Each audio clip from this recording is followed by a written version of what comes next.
ایک بوڑھا تھا، وہ اپنے محلے کی مسجد کا امام تھا۔ اس نے ساری زندگی نماز اور قرآن کی تعلیم ہی میں بسر کی تھی۔ ایک دن اسے محسوس ہوا کہ نمازی روز بروز کم ہوتے جا رہے ہیں۔ وہ ان کے بارے میں بڑا پریشان تھا۔ وہ انہیں اپنی اولاد کی طرح سمجھتا تھا۔ ایک دن اس نے چند نمازیوں سے پوچھا، کیا بات ہے کہ لوگ نماز کے لیے نہیں آتے؟ خصوصاً نوجوان تو مسجد کے قریب بھی نہیں پھٹکتے۔ نمازیوں نے جواب دیا، لوگ لہو و لعب میں پڑے ہیں اور ڈانسنگ ہال میں ناچ گانے میں لگے رہتے ہیں۔ امام صاحب نے کہا، ڈانسنگ ہال یہ کیا چیز ہے؟ ایک نمازی بولا، ایک بہت بڑا کمرہ ہوتا ہے، اس میں لکڑی کا لمبا چوڑا سٹیج ہوتا ہے، اس پر نوجوان لڑکیاں تھرکتی ہیں، مٹکتی ہیں اور بے تاب ہو کر ناچتی ہیں۔ لوگ ان کے ارد گرد بیٹھے ہوتے ہیں اور انہیں بھوکی نگاہوں سے دیکھتے رہتے ہیں، تالیاں بجاتے ہیں اور ان کے ہنر کی خوب داد دیتے ہیں۔ بوڑھے امام نے کہا، اللہ کی پناہ، کیا جو لوگ ان ناچنے والی لڑکیوں کو دیکھتے ہیں وہ مسلمان ہیں؟ لوگوں نے کہا، جی ہاں۔ بوڑھے امام نے مکمل بیزاری کا اظہار کرتے ہوئے کہا، لا حول ولا قوۃ الا باللہ، یہ تو بڑی گھناؤنی صورتحال ہے۔ ہم پر فرض ہے کہ ایسے لوگوں کو حکمت کے ساتھ نصیحت کریں اور صراط مستقیم پر گامزن کرنے کی کوشش کریں۔ امام صاحب کی بات سن کر لوگ بہت حیران ہوئے۔ انہوں نے پوچھا، مولانا، کیا آپ ناچ گھر جا کر لوگوں کو واعظ و نصیحت کریں گے؟ بوڑھا امام اٹھا، مسجد سے نکل گیا، کہنے لگا، آؤ میرے ساتھ، ہم ڈانسنگ ہال چلیں۔ لوگوں نے بڑی کوشش کی کہ اسے اس کے ارادے سے باز رکھیں۔ نمازی کہنے لگے، حضرت، ڈانسنگ ہال نہ جائیے، وہ گناہوں کا باڑہ ہے، وہاں کے لوگ وحشی ہیں، جانور ہیں، درندے ہیں، شیطان کے چیلے ہیں۔ وہ بدتمیز لوگ آپ کی ہنسی اڑائیں گے، ٹھٹھا مخول کریں گے، آپ پر طرح طرح کے فقرے کسیں گے، آپ پر سب و شتم کے تیر برسائیں گے، آپ ان کے مذاق کا نشانہ بن کر رہ جائیں گے۔ بوڑھے امام نے بھرائی ہوئی آواز میں کہا، میرے عزیزو، غور کرو، کیا ہم محمد صلی اللہ علیہ وآلہ وسلم سے بہتر ہیں؟ کیا کلمہ حق کی تبلیغ میں اللہ کے رسول صلی اللہ علیہ وآلہ وسلم پر آزمائشیں نہیں آئیں؟ کیا ان کا مذاق نہیں اڑایا گیا؟ کیا انہیں ساحر و مجنون نہیں کہا گیا؟ کیا ان کی راہ میں کانٹے نہیں بچھائے گئے؟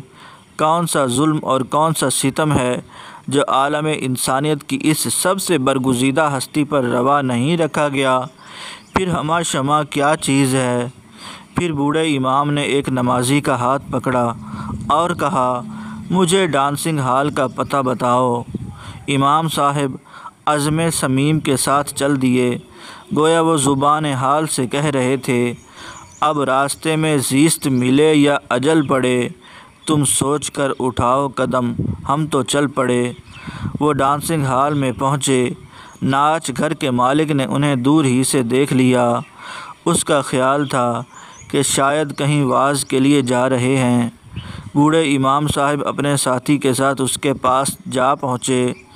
وہ بڑا حیران ہوا۔ انہوں نے ڈانسنگ ہال کے دروازے کا رخ کیا تو مالک نے پوچھا، فرمائیے کیا چاہتے ہیں؟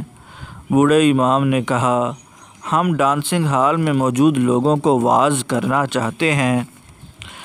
ہال کا مالک انہیں بڑی حیرانی سے دیکھنے لگا۔ اس نے ان کی یہ درخواست قبول کرنے سے معذرت چاہی۔ بوڑھے امام نے اس سے بڑی نرمی سے بات چیت کی، اسے اس کے بدلے میں اجر عظیم کی خوشخبری سنائی، لیکن اس نے صاف انکار کر دیا۔ امام صاحب نے کہا، آپ مال و زر کے پجاری ہیں، چلیے ہم آپ کے اس شو کی رقم ادا کرتے ہیں۔ امام صاحب نے اس کے پورے شو کی رقم ادا کر دی۔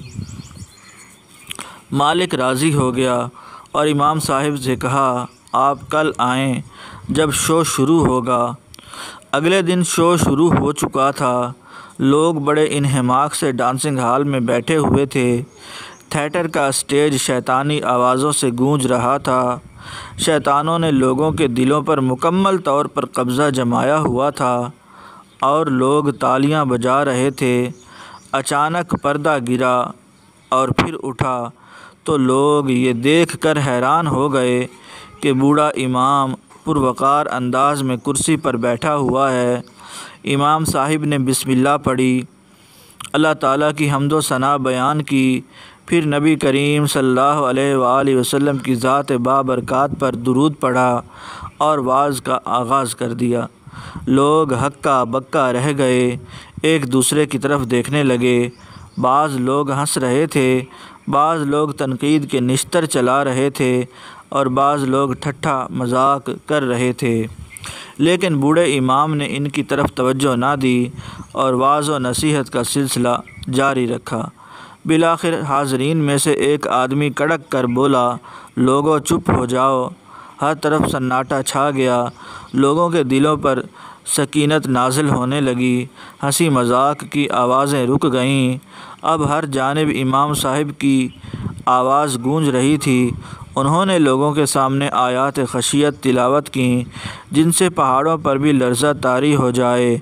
پھر انہوں نے انسان کی بھلائی اور خیر خواہی کے سب سے بڑے آرزو مند حضرت محمد صلی اللہ علیہ وآلہ وسلم کی احادیث مقدسہ بیان کیں، ایمان اور اعمال صالحہ کی برکات و حسنات سے آگاہ کیا، نیکی کرنے والوں کے درجات کی بلندی کے احوال سنائے اور اللہ کے باغیوں، شیطانوں اور نافرمانوں کے لرزہ خیز انجام بد سے ڈرایا اور حاضرین کو درس عبرت دینے لگے۔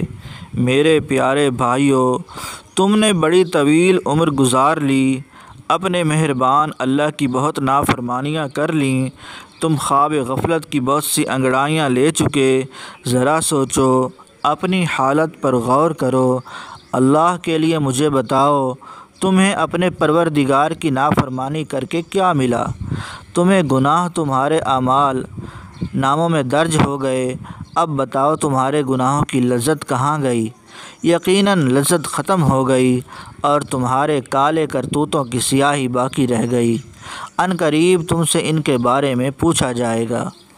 وہ وقت قریب آ رہا ہے جب ہر شے فنا ہو جائے گی، سورج بے نور ہو جائے گا، چاند تارے طلوع و غروب کے افسانے سنانے چھوڑ دیں گے، بادل دور نکل جائیں گے، آندھیاں آئیں گی، بگولے اٹھیں گے، زمین زلزلوں سے کانپے گی اور شق ہو جائے گی، پہاڑ روئی کے گالوں کی طرح اڑ جائیں گے، سمندروں کی موجیں اور شیطان کی فوجیں معدوم ہو جائیں گی، پانی اپنے بہاؤ کا راستہ بھول جائے گا، بہار روٹھ جائے گی، پھول کھلنا چھوڑ دیں گے، چاروں طرف موت ناچے گی، زندگی کی ایک رمق بھی باقی نہیں بچے گی، صرف ایک اللہ کی ذات باقی رہے گی۔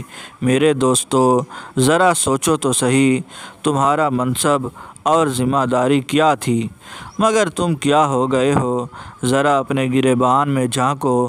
لوگو، کیا تم نے کبھی اپنے گریبانوں میں جھانکا ہے؟ اپنے اعمال کی خبر لی ہے؟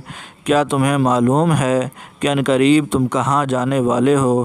تم دنیا کی آگ برداشت نہیں کر سکتے، یہ آگ جہنم کی آگ کا صرف 70واں حصہ ہے۔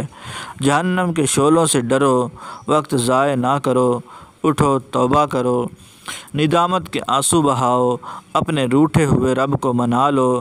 آہ، تم اپنے رب کے سامنے کیا منہ لے کر جاؤ گے؟ کیا تم نے کبھی غور کیا ہے اللہ رب العزت کے تم پر کتنے احسانات ہیں؟ کیا اس کی رحمتیں ہر وقت تم پر نازل نہیں ہوتیں اور تمہارے گناہوں کے انبار اس کی طرف نہیں جاتے؟ وہ تو تم پر اپنے انعامات کی برسات کرتا رہتا ہے اور تم ہر گھڑی اس کی نافرمانی میں ڈوبے رہتے ہو۔ اپنی جفائیں بھی دیکھو اور اس کی وفائیں بھی دیکھو۔ بوڑھا امام دل کی گہرائیوں سے بول رہا تھا، بڑا اثر انگیز وعظ کر رہا تھا۔ اس کے جملے تیر بن کر سینوں میں پیوست ہو رہے تھے اور دلوں کی کایا پلٹ رہے تھے۔ زندگی کی اصل حقیقت سورج کی طرح روشن ہو رہی تھی۔ اب لوگ رونے لگے، بہت سے لوگوں کی سسکیاں ابھرنے لگیں۔ امام صاحب نے انہیں تسلی دی، فرمایا میرے عزیزو، اپنے اندر بنیادی تبدیلی پیدا کر لو، توبہ کرو، گناہوں سے دور بھاگو، یوں بدل جاؤ جیسے موسم بدل جاتا ہے۔ ہمارا رب کریم بڑا عالی ظرف اور بے حد رحم فرمانے والا ہے۔ میرے دوستو، رب کریم پر بھروسہ کرو، پھر دیکھنا تمہارا مکرم پروردگار تم سے کتنی جلدی راضی ہو جائے گا اور تمہارے سر پر عزت و سرفرازی کا تاج سجا دے گا۔ آخر میں امام صاحب نے دعا کی، اے رب ذوالجلال، ہم تیری بارگاہ عالی میں سوالی ہیں، جو بھی تیری چوکھٹ پر آتا ہے خالی ہاتھ نہیں جاتا۔